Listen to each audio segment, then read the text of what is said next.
Alrighty, fellow Algebra 2ers. Here is a key to problem set 4.6, polynomial long division and the factor theorem. Again, I already have this filled out, so I'll kind of just discuss it to try to speed up the video. First problem was just to use long division using numbers as a reminder, or for some of you perhaps an introduction to seeing it for the first time. So we do 379 divided by 4, and so we find out 4 times what gets us as close to 37 as possible. Really, you try 3 first, but 4 can't go into 3 because it's bigger than 3. So then you move to the second digit over and you try that. And so we know that 9 times 4 is 36. So you put a 9 up here and you multiply by 4 to get 36 right there. Then you subtract these two numbers, 37 and 36, leaving us with a 1. And then you just always bring down this next number, 9. So now we repeat the same process. 4 goes into 19 how many times? And that's 4 because 4 times 4 is 16. And then we subtract these two numbers and that leaves us with 3. And then we've run out of numbers over here. You could put a 0.0 and then continue with decimals, but that's not what we're doing. So we just call this our remainder, and we write our remainder over what we're dividing by, called the divisor. And so the answer to this division problem is 94 3/4. But what we really want to do is apply this to polynomials. So here we're going to divide this quadratic by this linear factor here. So I've set that up in purple. And this number comes from what can you multiply this by to get this. So we're just looking at these first two terms. So x times what is 4x squared? And so you need to figure out that that's 4x because 4x times x gives me 4x squared. So once you figure out this number, you multiply it by both of these numbers like distributive property. So 4x times x is 4x squared. And then 4x times negative 2 is negative 8x. So look at the green right there is negative. Ignore the brown for a second. But then just like we did up here with the numbers and we subtract those two things, we now subtract these two things. So if one of them started as a positive, since we're subtracting it, it becomes negative. And if one started as a negative, then when we subtract it, it becomes a positive. So in other words, you can just switch the signs of everything you see, and then you combine the like terms right here. So this gets us 0, which is what we want to happen every single time. If that doesn't happen, something went wrong. And then we combine these, and negative 5x plus 8x is 3x. And then you can just bring down this next number that we have, any numbers that we haven't used. There could be more terms over here. And now we repeat the process. X times what is 3x? And that's the number we put right here, which is 3. And then you do 3 times both of these. And that's where 3x and negative 6, if you look at the red, it was a negative. That's where those come from. And then we subtract. So we make this a minus, make this a plus. These are gone, which is what we want. And 12 plus 6 is 18. Once we get here, and the degree of what we're dividing by is 1, the degree of a number is just 0. So when this degree is higher than this degree, we know we're done. And this is our remainder. So just like we did up here, we wrote our remainder over what we divided by, which is called the divisor. We take our remainder and write it over the divisor, which is this thing, x minus 2. So our final answer to this division problem, when you divide 4x squared minus 5x plus 12 by x minus 2, this is what is called the quotient. Just like the answer up here was 94 3/4. Which I'll write over here, 94 3/4. Okay. So what is the degree of our quotient? So our answer here is a degree of 1, and that is because we started with a quadratic, x squared, and divided it by x. Just like when you do x squared over x like this, you get x. Same idea right here. Or if you started with like x to the 6th over x to the 4th, you should know that that's x squared. Remember how you subtract those exponents? So same thing here. So this says, well, what would your degree be if you divided a 6th degree polynomial by a quadratic? So something to the 6th divided by something squared would get us something to the 4th because we subtract these exponents. And so that's why the answer there is 4. And then when you divide a polynomial, which we call f of x, you can kind of, this notation isn't super important, but we call the polynomial f of x. The divisor is called d of x. You get a quotient called q of x, which is like this thing, and a remainder that we call r of x, which is this thing. And then what must be true about the degree of your remainder? It's got to be less than what you're dividing by. In fact, it's going to be exactly less than whatever the degree is that you're dividing by. So here we divided by a degree of 1. So our answer will have 1 less than the degree we started with, which is this one. So we started with a degree of 2, divide by a degree of 1, so our answer will have a degree of 1. All right, now we're going to use synthetic substitution for here. So I put a 2 over here because it's asking me to substitute when x is 2. These green numbers come from the coefficients right here. And then we bring the first number down, and we do 2 times 4 to get 8.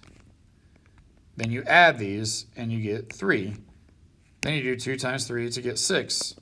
And you add these, and you get 18. So when you plug 2 into this function, you would get 18 as your answer. This is just another way to plug a number in. And now if you look at this answer compared to number 2, which is the one we already did, 18 right here is the same as the remainder we got. And look, it's the same problem. We took the same polynomial, and we divided by x minus 2, and here we divided by x equals 2, which is the 0 that comes from this factor, if that's a factor. So imagine setting x minus 2 equal to 0, and that would be x equals 2. And so that's what we use here when we do synthetic substitution. Okay, so here's another synthetic substitution problem. I'll let you just kind of look at that one. But the fun fact here is that our remainder is 0. Then divide 164 by 4, and you get 41. What's your remainder when you divide those? 0. What does that mean about the number 4? Well, if you divide some number by another number and you get a remainder of 0, that means what you divided by is a factor. So 4 is a factor of 164. That means up here, since our remainder was 0, x plus 4 is a factor of this thing. So we can use what we're learning now to help us factor polynomials. And it's called the factor theorem. Well, part of this is called the factor theorem. If a polynomial has a factor of x minus k, then f of k must equal 0. And that just means your remainder is 0. Now notice how it's k in here, but it's x minus k. So this is what I was explaining earlier, where the 0 is what we use when we divide synthetically. So here it says factor this cubic. F of negative 3 equals 0, so we can synthetically divide by negative 3. Here's our synthetic division. And now when we do that, the result here, since we started with a cubic and divided by something to the first power, which you always do when you do synthetic division, our answer is going to be a quadratic. So these numbers are the coefficients of a quadratic. Notice how our remainder is 0, which it has to be because it told us f of negative 3 is 0. That means when I plug in negative 3, I should get 0, which is also what the remainder tells us. And so, since a cubic divided by a linear factor is a quadratic, these are the coefficients of a quadratic. So it's 2x squared plus 5x plus 3. You just count down x squared to x to no x at all. And then we try to factor this quadratic, which it factors into this. And so our factors altogether, if negative 3 is a 0, that came from this factor, x plus 3.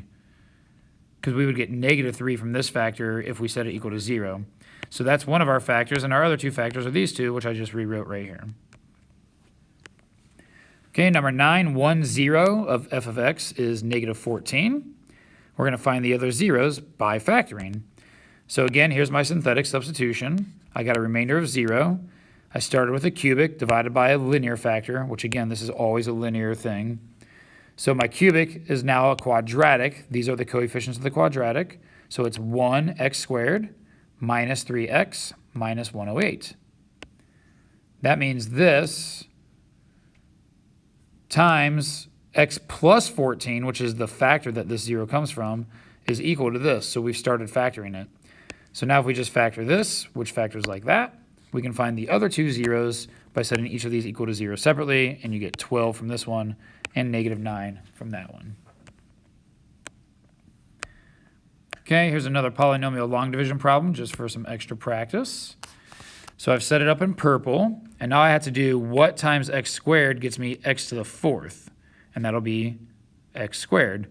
So I put x squared here, and I multiply all three of these by x squared, giving me x squared times x squared is x to the 4th, x squared times 3x is 3x cubed. X squared times negative 5 is negative 5x squared. So you got to look at the blue stuff first because those were the original like pluses or minuses. But then we subtract on the next step. So I make this positive number negative, this positive number negative, and this negative number positive. So this equals 0, this equals 7x cubed, and this equals 13x squared. So then I just brought down the next number here. I can bring down the 40 also. That's how I explained it earlier, so I'm going to bring down the 40 as well. But when I multiply, there's nothing here, so the 40, I'll get to that, but the 40 will just continue to come down. So now we're on this orange step, and I need to know x squared times what gives me 7x cubed, and that's what I'm going to put right here. So 7x times x squared gives me 7x cubed. So I put a 7x here and multiply it by all three of these things, which I wrote here in green. And then I subtract, so this became negative, this switched to positive.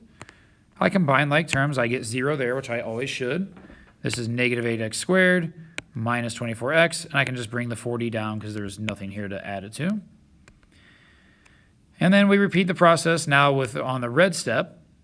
So what times x squared gives me negative 8x squared, and that's what goes right here. And that's negative 8. So I did negative 8 times all three of these, which is where these numbers came from. And then I subtracted, so my negative became a positive, my negative became a positive, and my positive became a negative. Combined them all, and I got 0. So my remainder is 0 here, which means the thing I originally divided by is actually a factor of this thing. It's not actually important to what the question asks, but that is what happens. The actual answer to the division problem is all of this, which I just rewrote right here. Okay, now in 11, we're going to find all factors of the polynomial given one factor is x plus 1. Well, if a factor is x plus 1, then a 0 is negative 1, and that's what we need to use right here in synthetic division. So here's your synthetic division again. You can look at that. Hopefully you can figure out what I did there. If not, go back to the previous problems where I explained it, and you can try to apply it here. But again, we started with a cubic divided by a linear factor. So these numbers are the coefficients of a quadratic, 1x squared minus 4x plus 3. Then you double bubble this guy, you factor it, which it factors like that. And so all factors are x minus 3 times x minus 1 times the first factor that they gave us, x plus 1. And finally, we're going to find all the zeros of this polynomial. We're going to do it the same way. Let me change the colors of these so they stand out a little more.